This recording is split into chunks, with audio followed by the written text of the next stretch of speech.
Hello, my friends. This is Andy Pace with Non-Toxic Environments. This week is a special week for us. It actually is the launch of the new NTE Live program that I'm doing on our Circle community, which I'll talk about in a moment.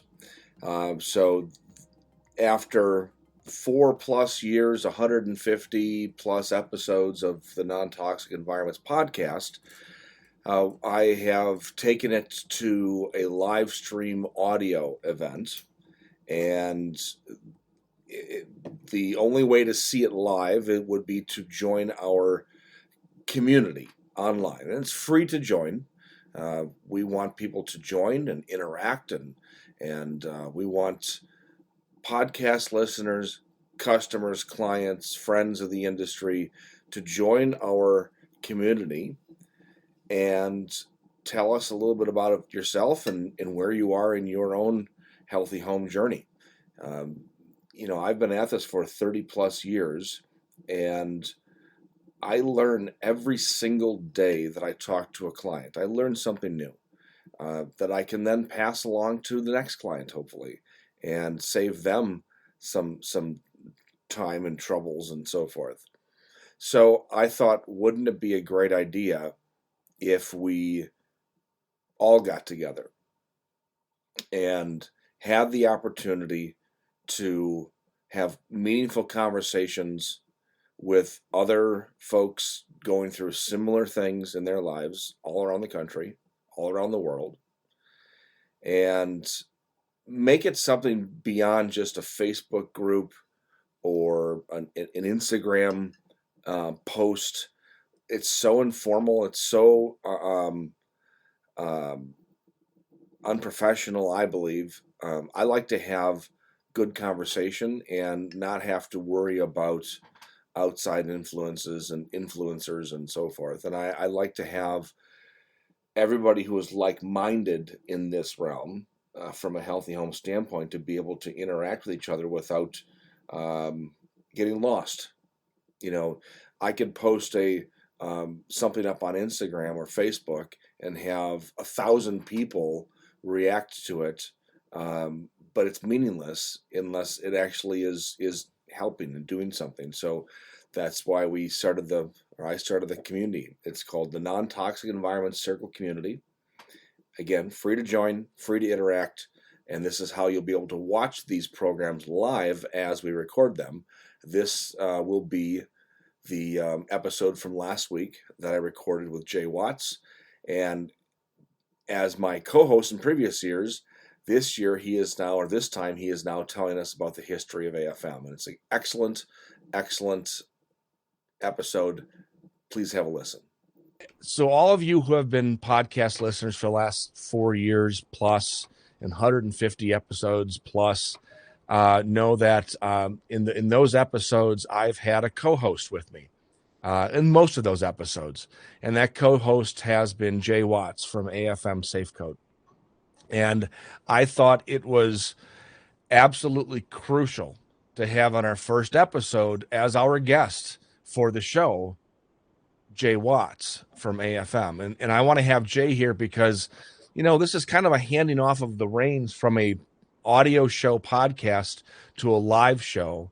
And, as Jay being my co-host, he and I would banter back and forth about things, but I never really got a chance to hear from Jay Watts, the vice president of AFM, to talk about AFM and its history. And so this is now a chance for me to actually interview an interviewer. So I want to bring onto the show Jay. Jay, welcome to Non-Toxic Environments Live. Great to be here, Andy. And you're right. It is an evolution of the Non-Toxic Environments podcast. And I have to tell you, I'm very honored that you brought me on. It's the first live video feed here. We've had a lot of good things. We've talked about a lot of good things over the years. We've answered questions from listeners around the world, as you mentioned earlier. And we always like that segment of our podcast, as well as the interviews that we've done together. So I love telling the AFM story. I've told it numerous times. I don't know how many times I've told it, but every time I tell it, I still love telling it because I think it really distinguishes our company and our brand from all of the other folks in the architectural coatings crib. Mm-hmm. And it started back in the 80s when there was a kind of an awareness that came about with the company. The company at that time was a company in Southern California that was what's called a toll manufacturer. So toll manufacturers are paint companies who will make paint for you. If you come in, you say you want to make something in a coating, they can do that for you. And you talk about it and they make it for you. So back in the day, before this awareness of indoor air quality and our health and how it's related to these things, most of the coatings were alkyd-based coatings.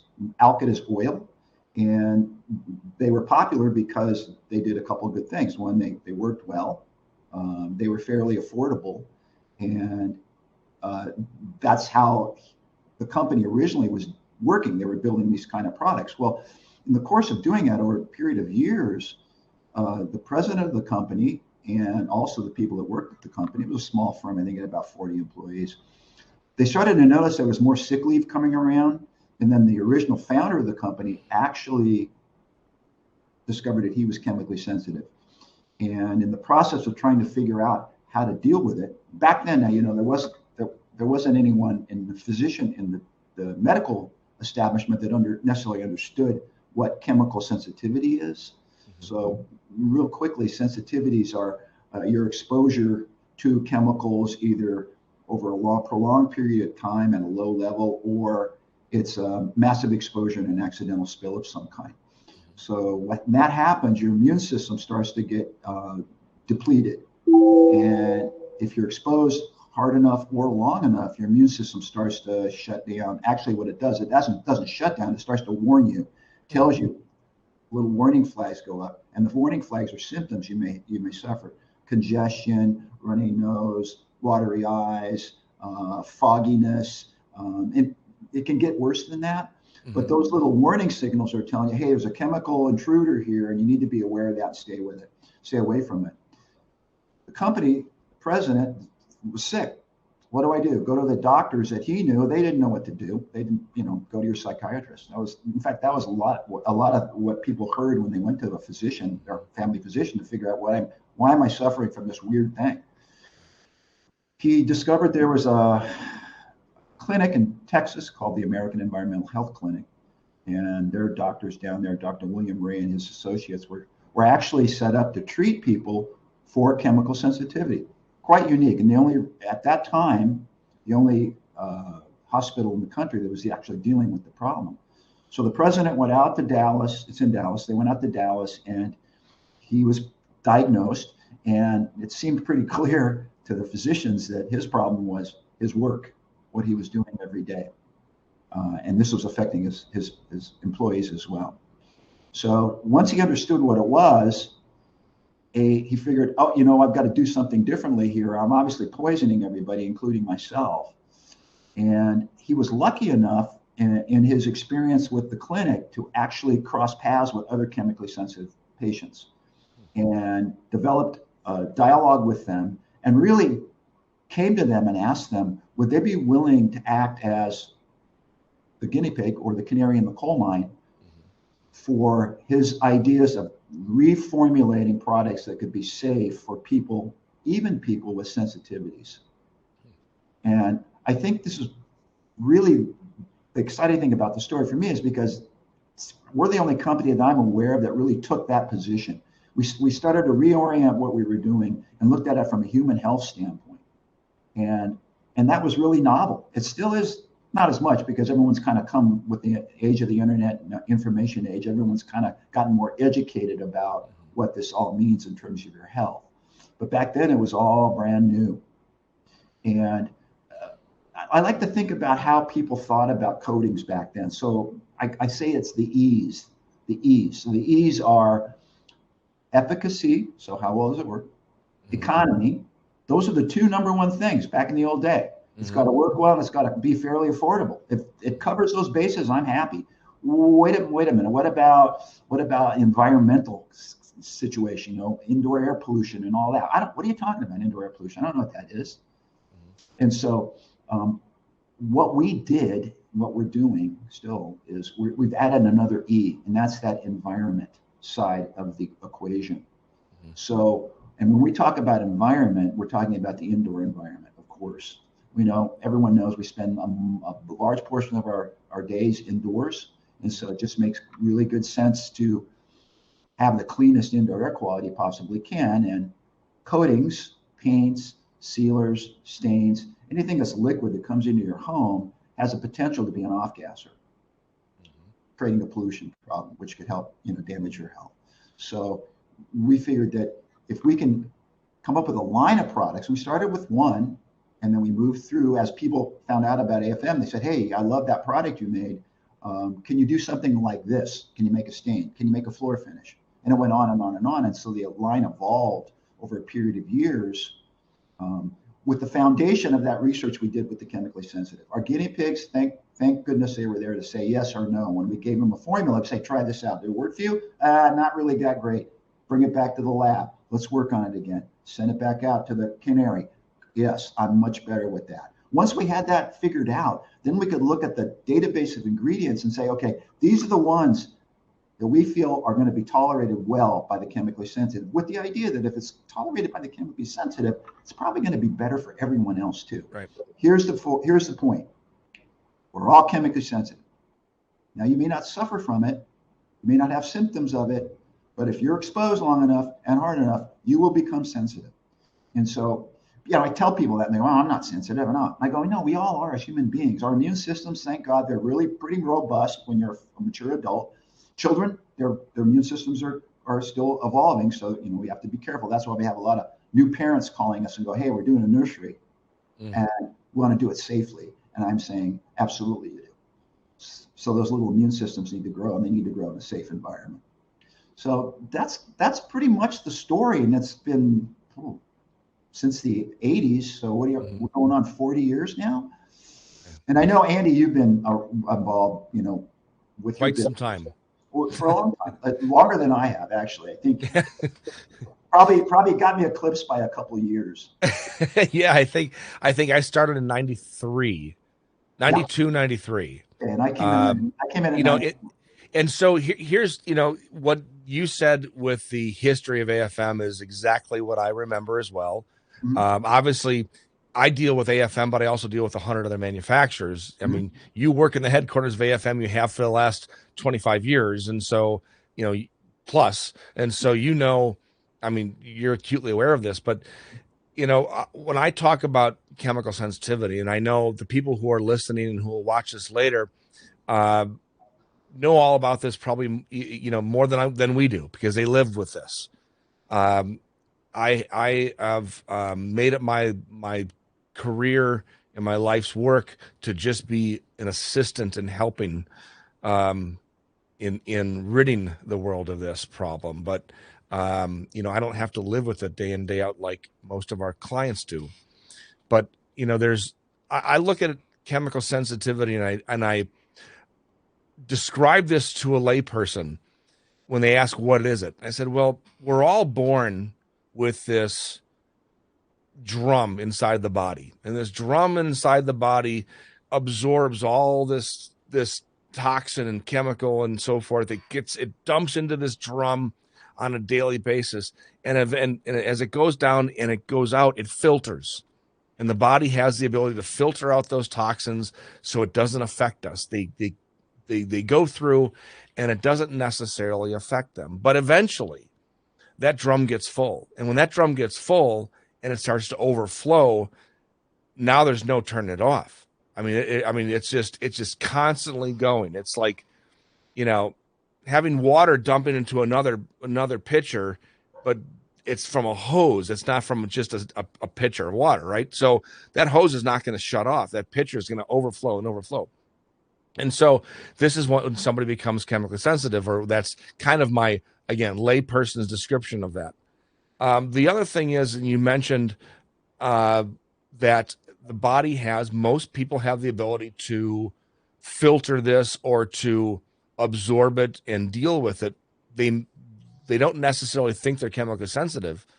Well, think of it this way. You take a cigarette and take a puff of a cigarette for the first time in your life. What do? You cough it out, of course, right? Your lungs are saying, this is not what I'm supposed to be breathing. Get rid of this crap. But you keep doing it anyway. You just keep on puffing that cigarette. What happens? The lungs say, I guess if this is what you're going to continue to do to me, I guess I'll allow it because that's the environment I'm living in. The same thing is true with installing new carpet in your house, right? You install 2,000 square feet of new carpet in your house, you're going to smell that carpet in your house for weeks. Eventually, your body says, well, I guess I'll deal with this. And the brain starts to ignore the smell. Now, go on vacation for a week. Go to the beach, go to the mountains, go wherever, go to your in-laws' house. Come back after a week.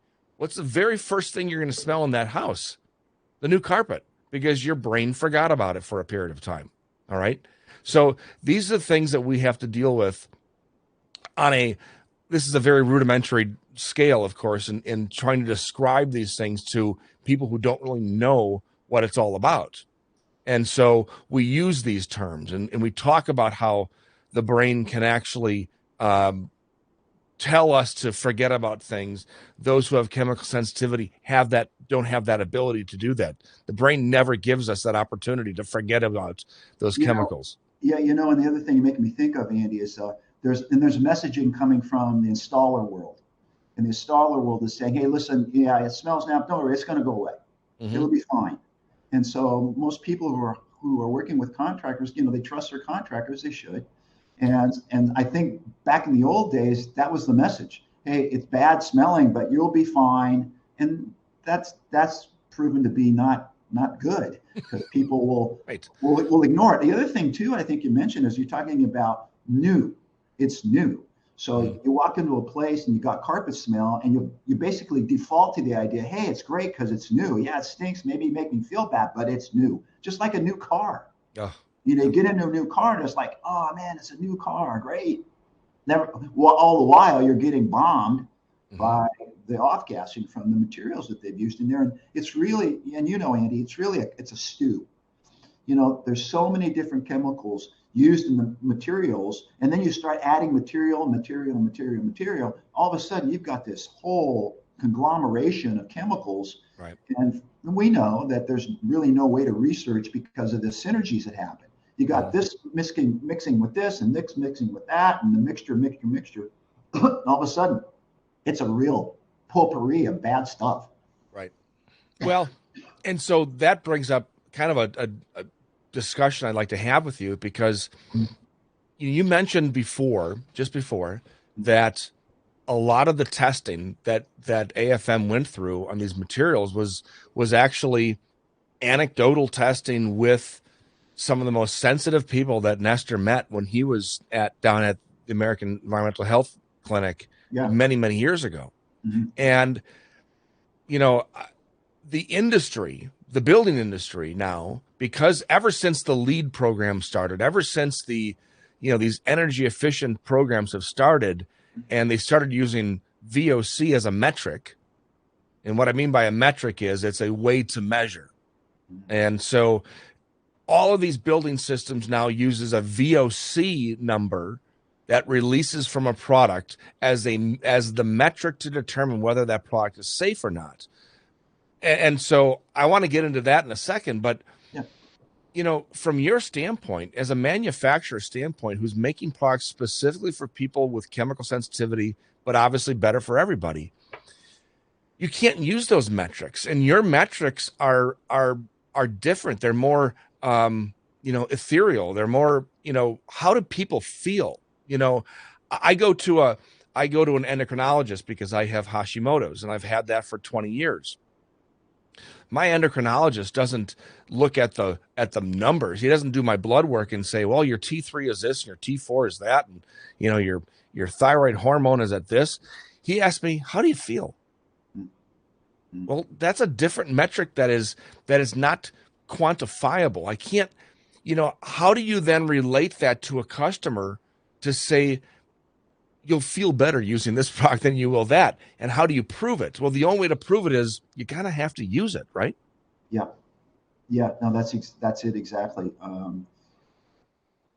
You talk about what's popular now is all these certifications that are out there. They're certifying that you're doing what you're doing and they're telling the truth. I think the fact that we took this approach, which is a real personal approach, of course, we look at what the certification world is about. Mm-hmm. And one of the things that we know is that the Living Building Challenge Red List, if people are interested in that, you can look it up. It's a Living Building Challenge. And they have a list of ingredients they call the red list, which is ingredients you don't want to see in anything you have or you're using. Mm-hmm. So we use no red list ingredients. The other thing you're making me think of is the other category of chemicals called hazardous air pollutants. And there are two big lists, the VOC list and the hazardous air pollutant list.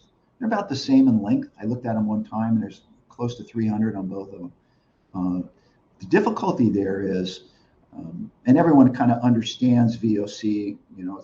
It's a volatile organic compound that evaporates into the atmosphere and mixes with other nitrous oxide compounds to basically create ozone. And the whole notion around VOC regulation was to try to, way back when, it was to try to cut down on the amount of ozone production. Mm-hmm. And so they came up with this list of ingredients that when they made ozone, we want to tell people, hey, you've got a VOC in there that can make ozone. They really weren't talking about the indoor part of this. They were talking about the outdoor part of it, which is fine. I mean, we do need that. And, things have cleaned up dramatically. I remember when I was a kid living in Los Angeles, and this is in high school in the 60s, some days the smog was so bad, it looked like fog. And you come home from that, I come home, I could barely take a deep breath. My lungs hurt so much from the inhalation. And so, yeah, that's been a good thing that we've gotten rid of that. But the missing point here is that there are exempt hazardous air pollutants that can show up in formulas. You can say zero VOC, but you can have a hazardous air pollutant and you're confused. I've used a zero VOC something, a paint or another zero VOC product, but I'm having reactions to it. I'm confused. Why is that happening? And I like to say, well, it's possible that there's a hidden hazardous air pollutant. It's unregulated, doesn't need to be talked about. And that could certainly be a part of your challenge right now. So we try to look at because I want to address the certification thing, because people say, why aren't you guys certified? I mean, if you're so great, why aren't you certified? And the truth is, we were certified some years ago. At the time, what we felt was the most stringent certification program from Scientific Certification Systems. Right. And we put a series of our products through them. We passed with their highest rating, which is their Indoor Advantage Gold certification. Now, of course, when you're working with certification companies, you have to renew your contracts every year because that's how they stay in business. Mm-hmm. And so in the course of our negotiations with contracts, there was a falling out between our companies. They said they were going to promise to do something, which never really happened the way we thought. And so we said, well, we'll have to break off our relationship. Mm-hmm. And that's what we did. And we've kind of taken the attitude now about that is we're going to look at what certifications are out there. We're going to see how we fit into that. And we're pretty confident that we're going to fit across the board. I know that if we went back, I feel confident that we went back to certification systems and we said, hey, recertify us. They'd look at us and go, rubber stamp you guys. They do the tests. They do chamber testing. They do the tests. And they come back and say, hey, you're still an Indoor Advantage Gold certified company. So I don't. But the problem there is, Jay, that there are many other companies that are also certified Indoor Advantage Gold, right? And so what differentiates AFM from the others? If everybody's certified, then the certification is useless. And that's kind of where the certifications have now gotten in the industry. Every major manufacturer who's got, an extra $250,000 to spend can get certified because they can run the test as many times as they want in order to get certified.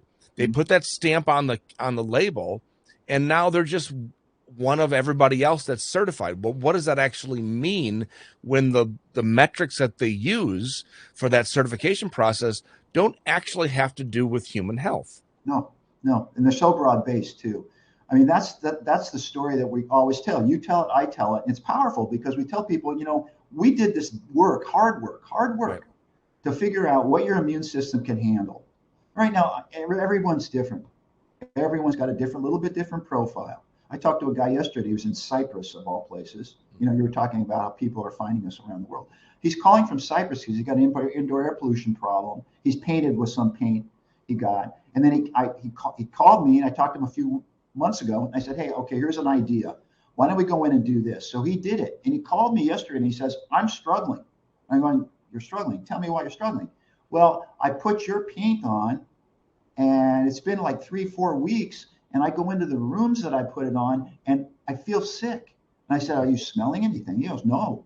I said, well, okay. I mean, sometimes it doesn't have to be an olfactory experience. Mm-hmm. Many chemically sensitive people don't have to smell anything, and they'll react. And I said, well, that's unusual. I said, tell me a little bit more. And he kind of explained what he did, and we talked about the timing, how much time between coats and how long has it been? And what would boil down to, I think, and I said this to him, frankly, I said, it is possible that your immune system is intolerant of my company's products. Mm-hmm. It does happen. Mm-hmm. And we tell people that. We say, there's no ironclad guarantee that this is going to work for you. Thankfully, after all these years, we got a really good track record of success. But it is true that you need to sample. And of course, you know how that works, Andy, because we've got the sampling program, and we tell people all the time, if there's any sensitivity issues whatsoever, you should get samples, no matter what product, what company. Don't just buy the corporate line. Get a sample, try it out. How do you try samples? Well, the way I do it, my wife is sensitive, and I'm sensitive to some things. I'm very sensitive to carpeting, as you mentioned earlier, carpeting. Well, I use a little piece of glass. It's actually an old mirror. We broke a mirror. Didn't have 7 years of bad luck. We only had 2.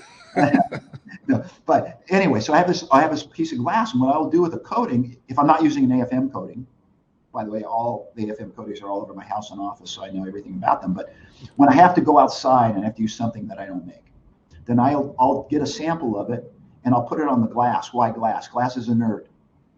It's not going to react. You put the coating on, you let it dry, and then you can get yourself a sense of what it's going to be like in the dry state. So back to this guy in Cyprus. I said, it is possible. It's rare. You may have a flushing problem. What is flushing? An old coating gets re-wetted by the new coating, and that re-wetting process causes chemistry that's laying there kind of benignly, quietly, gets reactivated. And then that chemistry starts to mix with your chemistry, and you get a new kind of thing going on. Right. And I think that's possibly what's happened with him. So I told him, because he hadn't done the test, he hadn't sampled. I said, you have some paint left? He goes, yeah. I want you to put it on an inert surface. If you don't have glass, use tin foil in your kitchen. It's fine too. Mm-hmm. Put it on there, and I want you to let it dry thoroughly. Give it a week if you can, and then see compare it to what's happening in your rooms. All right. Mm-hmm. Now, yeah, he's going to say, well, a little piece of glass with the paint on, it's not like a whole room, and the scale is so much different. I go, yeah, but we got to start somewhere. Right. We got to figure out where is it? Is it the paint, or did we flush something? So I've left it to him to do that. Hopefully he'll call me back and give me a report. But I think this is one of the things that also distinguishes, Andy, what you've been doing for all these years and what you do in your consulting business. This is a really personal, one-on-one, hands-on response to people's challenges. And that goes beyond any certification. I mean, we hear these stories, and frankly, my heart's broken all the time, because people tell me they're living in a little foil-lined box in their home.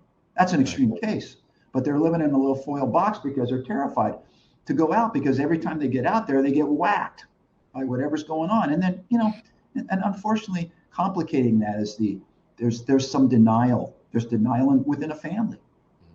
One person can be sensitive, and the other person in the family is going, well, you're nuts. I don't know what you're dealing with. I don't understand it. And so it makes it even more challenging when you have that emotional component kind of fighting with all the other physical things that you have to deal with.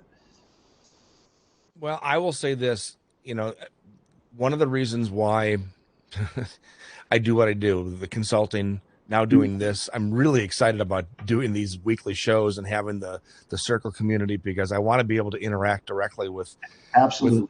listeners and customers and friends. And Yep. I've been asked, I'm sure you have too, Jay, over the years, you got to write a book. You got to write a book about all you know. I started my career in architecture and commercial construction, and then moved to residential and moved to this. And I know an awful lot about construction, about how to build a home. I can, that's what I do in my consulting. I can tell people how to build a home that's healthier for them. The problem is, what's healthy for one customer is not necessarily healthy for the next. And you described it exactly with your client in Cyprus. Somebody is going to react to these products. We say 95% of people who use Safecoat will have absolutely no reaction whatsoever. That 1 in 200 will.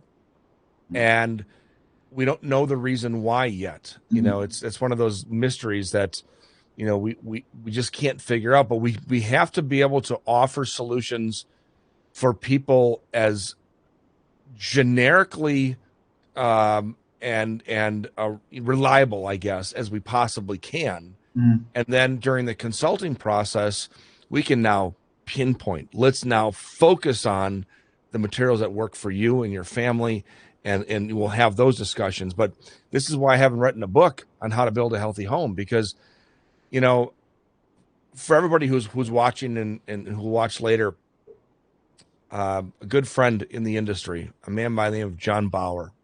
Remember John? Oh yeah. So John's a customer, and I consider him a friend. He's a mentor of mine in the industry. And John wrote a book years ago. I probably have it here underneath my desk about building healthy homes. He built a home for his wife, Lynn Marie, and he built a home that she would be able to tolerate because of her sensitivities, her dust allergies, just the whole host of issues. And it was a miracle that she was able to live in that home. He wrote a book about it. He wrote subsequent books about answering questions that people had. Now, this is back in the day when people wrote books on how-tos. Now everything's internet and live video. Yeah. But he wrote this book, and then he did a lot of consulting. He helped people build homes, and he had tons of success.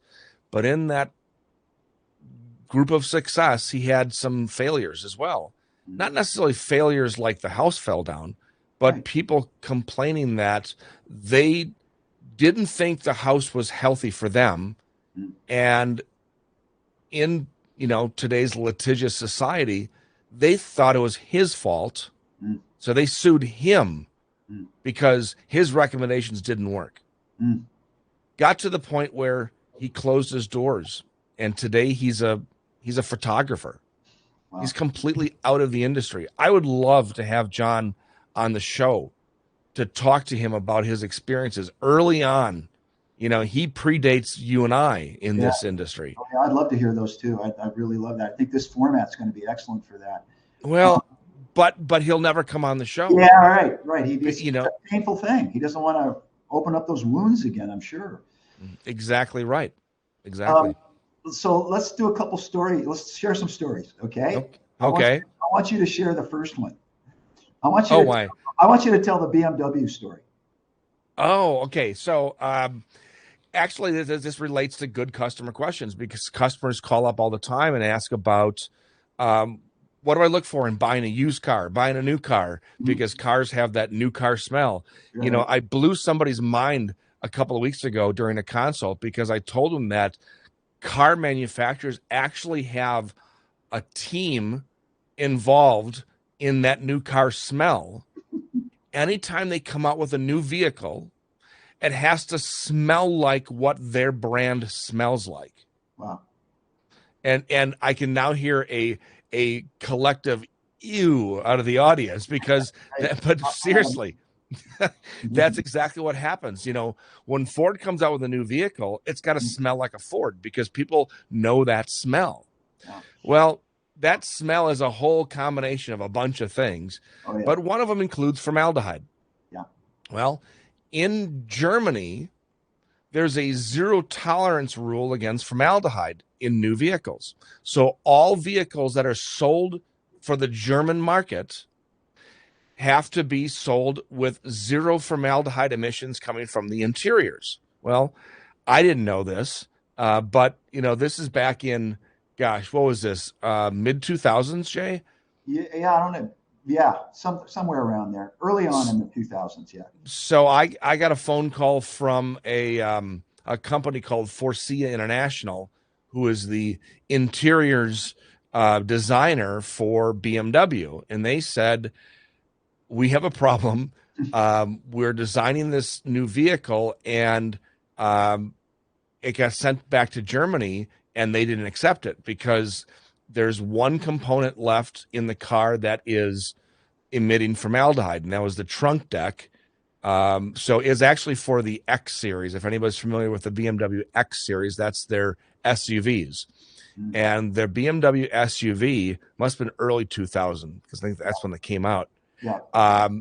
It's actually made here in the United States. And these components were made up in northern Michigan. And then final assembly was in South Carolina. And then that was shipped off to Germany. And Germany said, nope, we will not accept these. Well, they had about $2 million worth of cut wood, this Malaysian plywood that was then, it was painted black on one side, it was carpeted on the top side, and they would use that. You open up the back hatch, that was the deck, and underneath that was the spare tire. Right.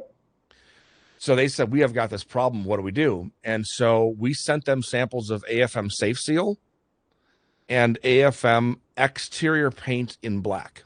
Mm-hmm. They painted everything up. They sent a couple of vehicles to Germany, and they said, pass with flying colors. You're now able to export or import into Germany.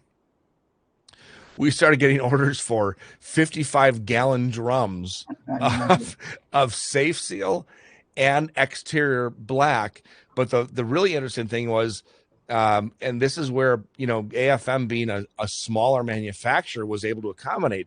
You guys had to accommodate the product for their application method. It was a very intricate form of roll coating. It wasn't sprayed on, it was coated on, laid on, and so you had to change the viscosity to meet their requirements, which you guys did. And I think over a period of about 8 months to a year, we sold hundreds of these barrels of product to fix the BMW product. Now, after that problem occurred, they re-engineered that trunk deck to a composite material that didn't off-gas formaldehyde, thank goodness. And so, we were actually able to solve their problem and help them then change their ways for the future. Yeah. And that's kind of what, AFM's been all about over these years, is that, AFM has been an innovator. Yes, obviously, you fix problems, you solve these issues, but you've also helped the industry in general fix their ways in some respects. And so the downside of being a pioneer, which you guys are definitely a pioneer in the industry, the downside of being a pioneer is that you're also the person with the arrow in your back sometimes, because you're leading the way, but then these other companies come along and say, we can do things better. And, thank you for the education. We'll do it better. Yeah. But you guys continue to push that envelope and push the needle forward. And we just, as a supplier of these materials, as somebody who recommends these materials on a regular basis, I can't thank you enough. Yeah. I think, thank you, Andy. I think we do a lot of that, what you just mentioned, and which is to help a situation.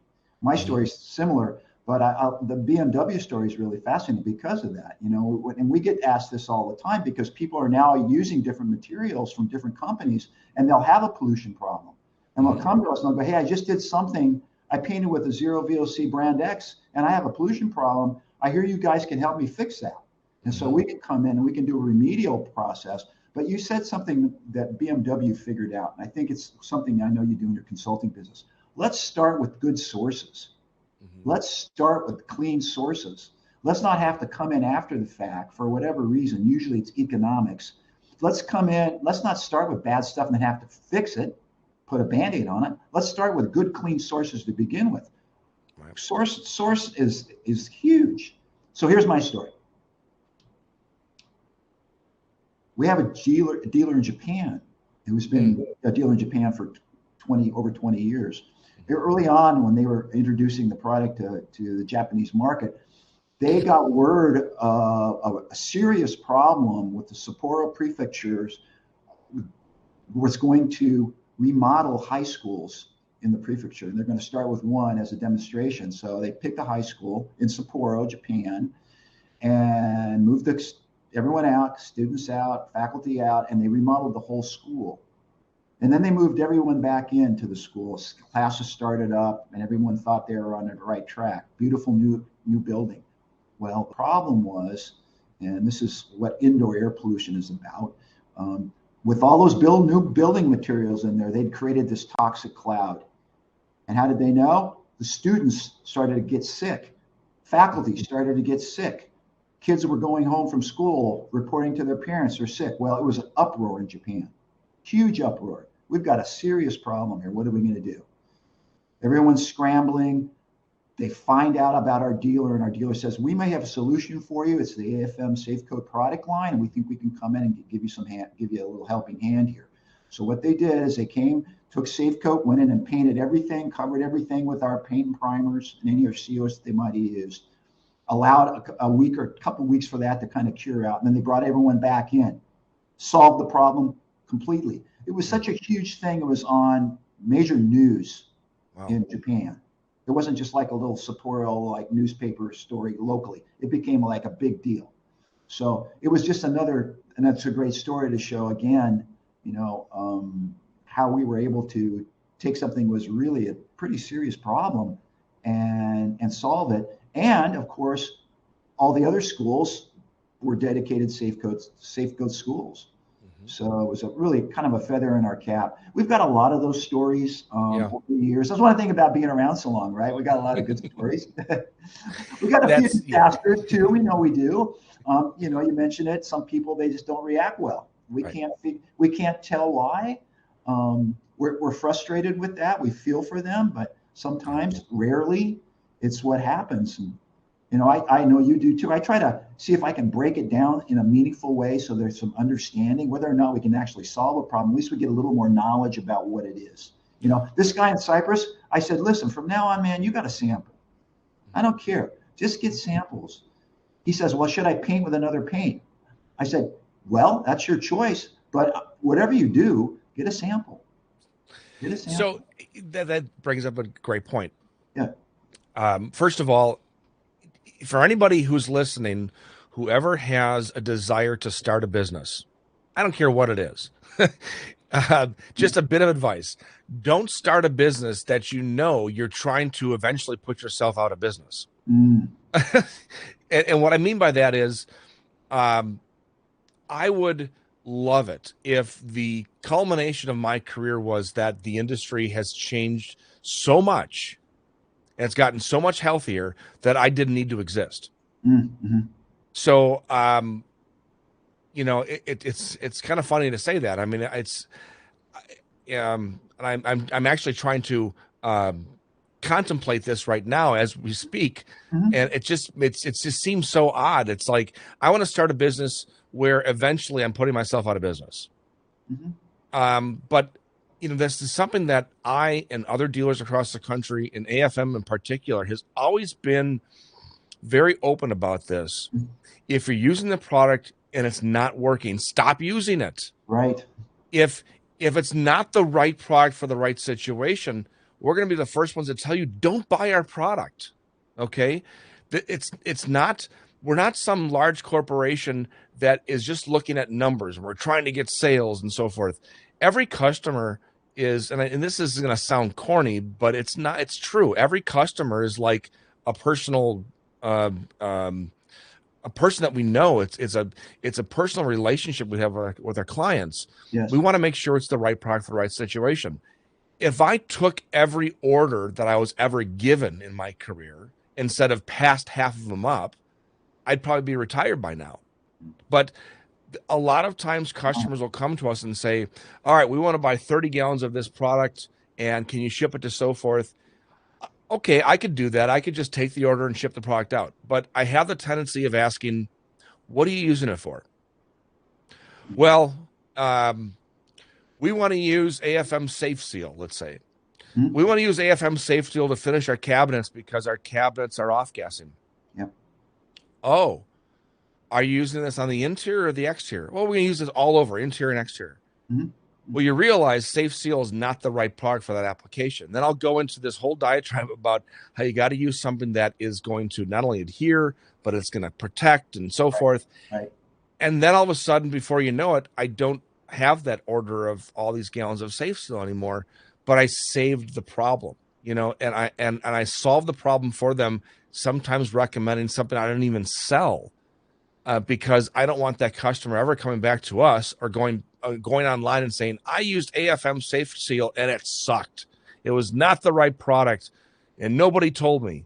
Yeah. Well, the good dealers, AFM directly for sure, will always tell you this is or this isn't the right product for the situation. So here's another story I want to tell because we're getting close to where I want to start taking any questions that people have. But as everybody knows, AFM makes about 55 products, Jay, somewhere around there. Yeah. Okay. Yeah. And, as we get into the end of the show, I want to talk about some new things that are coming out. But in the meantime, let me tell you this story about how one of the products was developed. And Jay, you probably know, I'm sure you know this story, but this is way back in the first, go around of Nestor starting this company. Mm. He manufactured a product called Water Seal. Mm. And Water Seal was actually, I think that turned into either Safe Seal or Hard Seal, right? You're making me think of Paver Seal 003. Oh, yeah, no, not Paver Seal. No, this is early on. So this is like back in the late 80s, mid 80s maybe. It was the company, Nestor. Yeah. There was a situation where it was a military hospital. Mm. And you had people who suffered from chemical exposure in the military, basically like living in plastic bubbles, with no immune system left. Mm. And think of the old John Travolta movie, Boy in the Plastic Bubble, right? Yeah. These are people living in these plastic bubbles because they had no immune system left. And they were all shipped to this new military hospital. And brand new state-of-the-art hospital. Just, you started to remember this, right? It was in Nevada. Yeah. Nevada, exactly. It was Safe Seal. It was Safe Yep. Seal. Okay, so at the time he called it Water Seal, and so they tried everything as new hospital, all state-of-the-art stuff. But when they moved patients in, people started actually their symptoms got worse. This new state-of-the-art hospital, right? Right. And so I don't know how, but somebody got the name of Nestor, brought him in, and he brought Water Seal, and he sprayed everything. He sprayed walls, floors, cabinetry, everything you can imagine. Yeah. And within days, everybody started getting better. Yeah. Right? Yeah. And the symptoms started going away. Yeah. Well, guess what? A few weeks later, symptoms started coming back. Mm. And of course, they're on the phone with Nestor saying, what's going on? I thought this was going to solve the problem. Yeah. And what he determined was, because he went back and he just evaluated the process. How do you interact with the patients? What do you do? And he found that the only thing that these patients come in contact with, besides the environment now that he's already sealed, is the body shampoo that they're using to bathe the patients on a regular basis. Mm-hmm. And he said, all right, got it. Went back to the lab. He created the AFM Head and Body Shampoo, Right. which at the time was called Satin Touch. Now it's just called Head and Body Shampoo. Correct. And he said, all right, try this. Symptoms went away. Yeah. So that was the second product for anybody who's interested. The first product that was ever invented was Safe Seal, at the time called Water Seal. Yeah. And the second a little bit different, and a little bit different too now, because we talked about Safe Seal earlier. Yes, right, a little bit different because now they've modified it to have a couple of different products to do specific things. Correct. But then Head and Body Shampoo, the number 2 product ever developed by AFM, and we sell that product today. It's the exact same formulation as the original, actually. Right.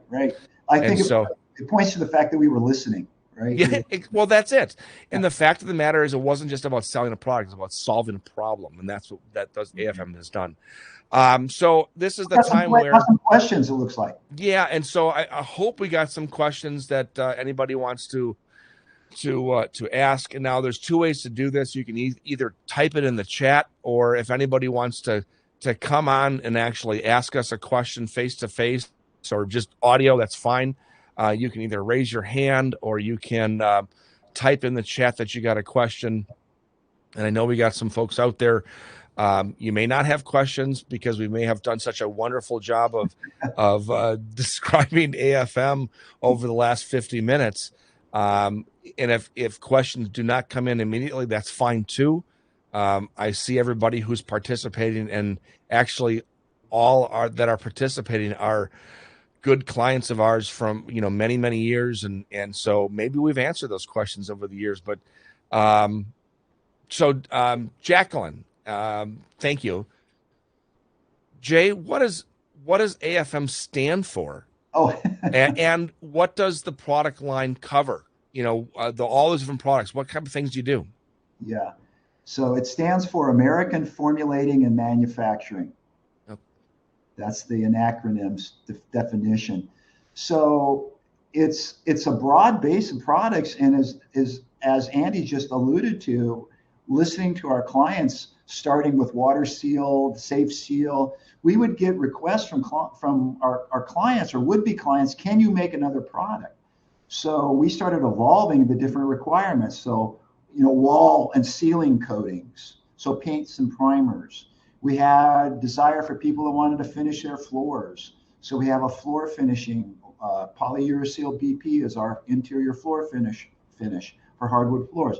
We have people need to do their cabinets. A couple ways you do cabinets. You do clear coat over wood, or you do painted cabinets. So we develop systems to handle that. We have foundation coatings. So if you're doing where you want to waterproof a foundation, we have foundation coatings. We have a roofing sealing system that replaces the nasty stuff that they use on roofs.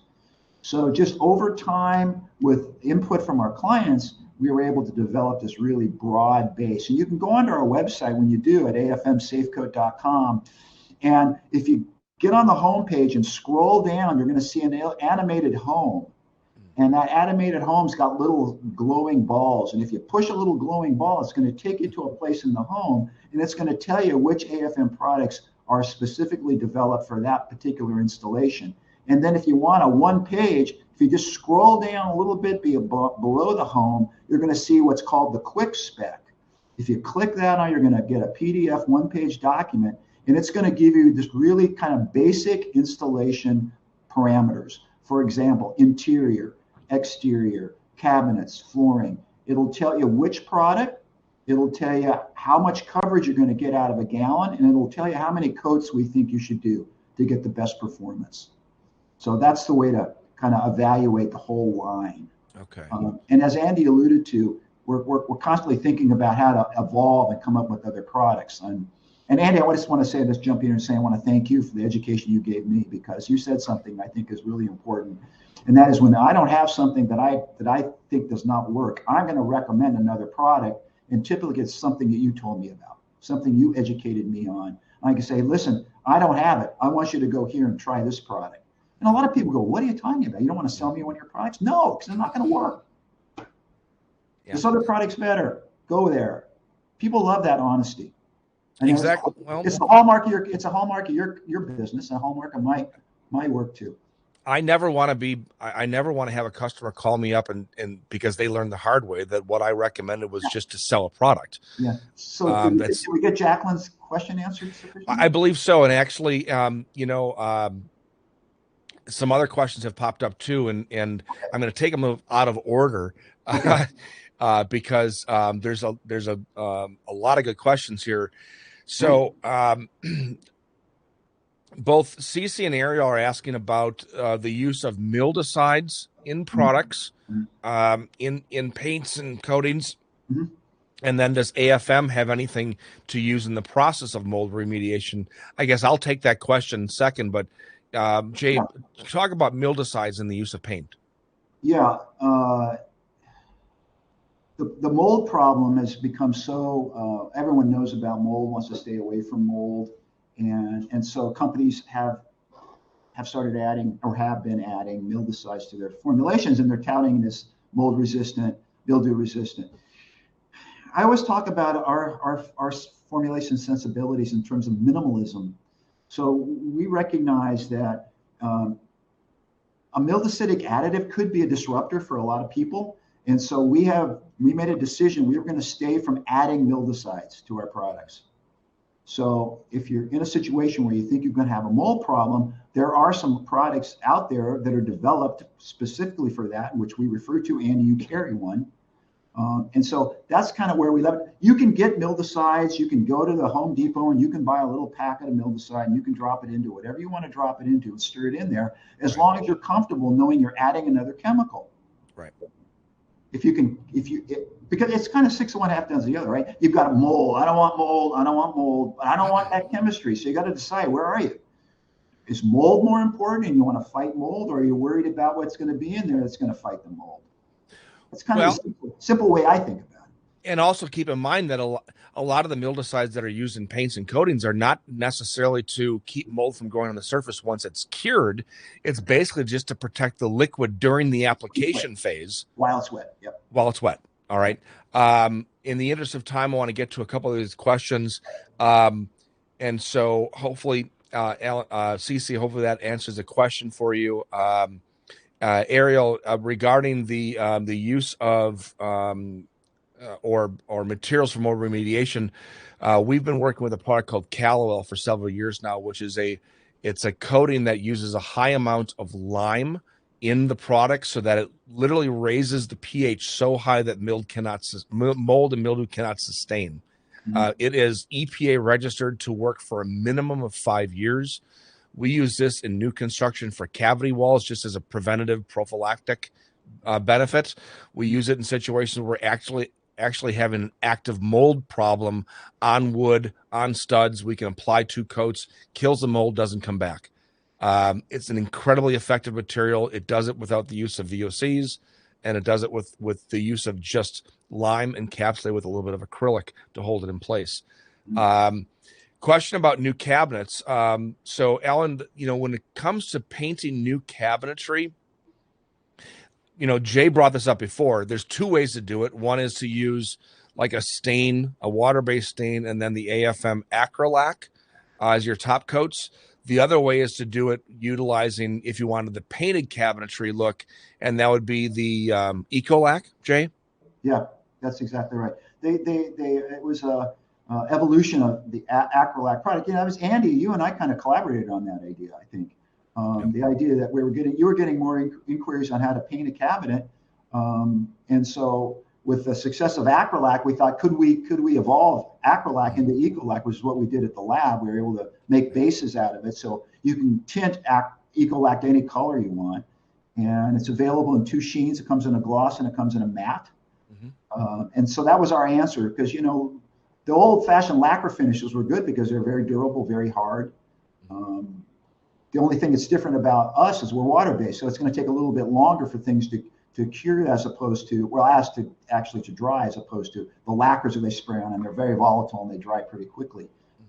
So it's a replacement for solvent-based or alkyd-based lacquers. It's a water-based lacquer. So it's a very nice product. It is. As a matter of fact, in one of the discussion groups on the Circle community here, one of our clients actually posted pictures to the new house that she's moving into. All the cabinetry in the house was painted with Ecolac. I've actually seen it myself. Nice. The painter did an absolutely beautiful job. Great. And it's just, the cabinets look amazing. I'm really, really happy. And so thank you, Jacqueline, for that nice note. To Jay and I, we really appreciate it, and it's our pleasure to be here and have this forum for everybody here. Yeah. And Cece, yes, we don't want mildewcides in paint either. And we agree. We need to, if somebody thinks that they can tolerate it based upon their own sensitivities, if they want to go down to the hardware store and buy a little tube of M1 and stick it into a gallon of paint themselves, they're more than welcome to do it. It's not going to harm our product, but we don't want to be the ones adding it without telling people. Right. And so we're always going to maintain this level. Ariel, regarding products for textiles, fabrics, carpeting, great question. One of the products that AFM came up with years ago was a carpet shampoo and seal system. Tell us a little bit about that, Jay. Yeah, carpet seal, and the other product is called Lockout. So the idea was to deal with the fiber of the carpet, but also the backing of the carpet. So we developed the Safe Seal as a way to infuse the fibers of the carpet, and at the same time, through the process of application, I'll explain it real briefly. Basically, what you do is you spray on undiluted, you spray the sealer onto the carpet fibers, and then you take either a push broom, stiff bristle brush push broom, tongue twister, or a carpet rake, and you work the sealer into the fibers. And what you're doing is you're actually pushing or massaging the fibers enough that the sealer migrates through the fibers and gets down to the backing where that intersection is. And so we've got sealer layer on both those surfaces, and that helps the containment of the off-gassing. We're not sealing anything that might be underneath the carpet.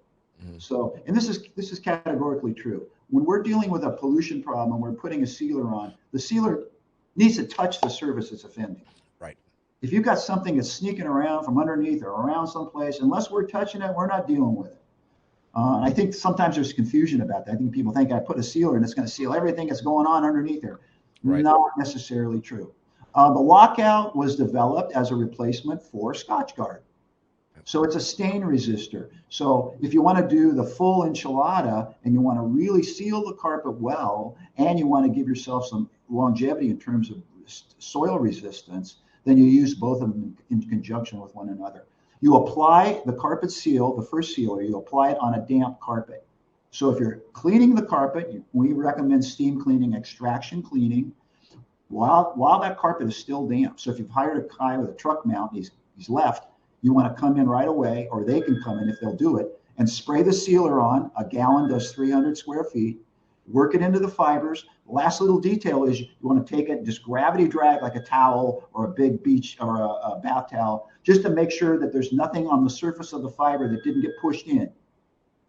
Because what happens there, if it doesn't get pushed in, it can dry on itself. And then what happens, you may get a little dusty. You'll have to vacuum it several times to get it. It's nothing wrong with it. It's not toxic. Right. It's just the material itself has dried on itself.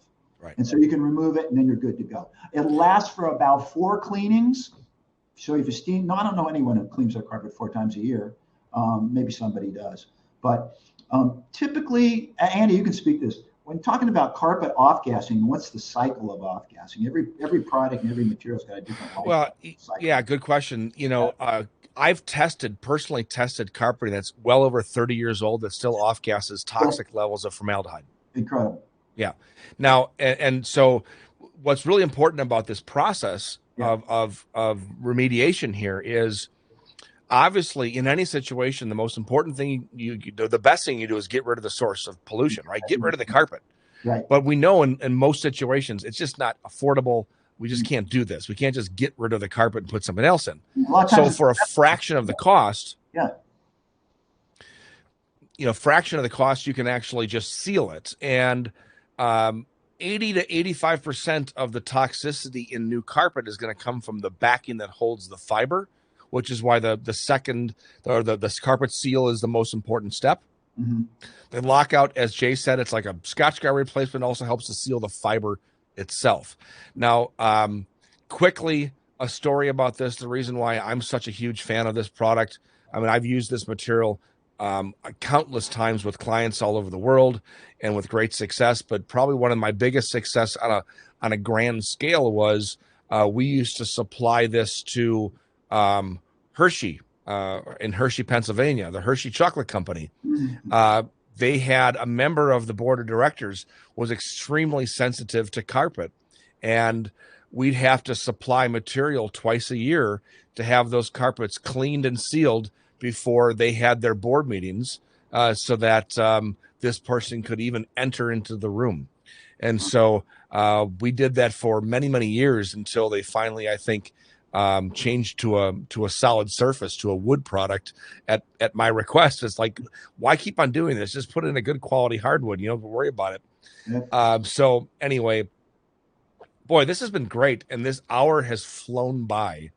So Jay, thank you so much for being our inaugural guest here on the show. My pleasure. My pleasure. Everybody who has joined us in the chat, the participants here on the show, thank you. I don't want to get a little choked up here, but this has been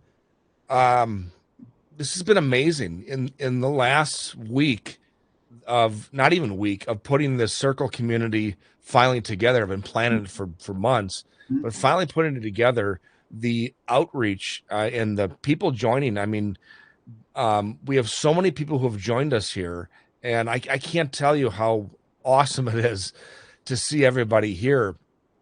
It makes me believe that what we're doing actually is making a difference. And so thank you all for joining. Thank you to everybody who is going to be listening to this later on and down the road. It's been wonderful. There you go, folks. Our inaugural replay of Non-Toxic Environments live as a podcast, and we'll do this every week with every episode. So thanks for joining, thanks for listening, and a link to the Non-Toxic Environments Circle community will be in the notes. Please join us. We'd love to see you there.